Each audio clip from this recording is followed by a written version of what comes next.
حيرتني يا رب، أحب ولا ما أحبش؟ ربنا يسوع المسيح في كتابه المقدس قال لنا احبوا أعداءكم وباركوا لعينيكم. بعديها يجي تلميذه الحبيب القديس يوحنا يقول لنا في رسالته لا تحب العالم ولا الأشياء التي في العالم. طب يا رب أحب ولا ما أحبش؟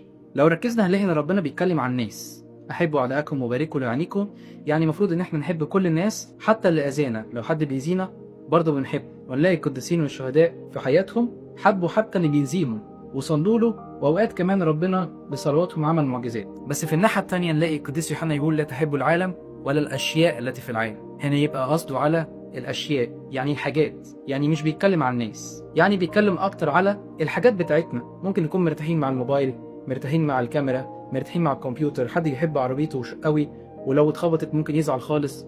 لكن ربنا بيعلمنا ان احنا نكون مش مرتبطين بالحاجات اللي على الارض، لكن مرتبطين بالسماء. دايما نظرنا في السماء، نحب ربنا، نحب الناس، بس ما نكونش مرتبطين بالحاجات اللي في العالم.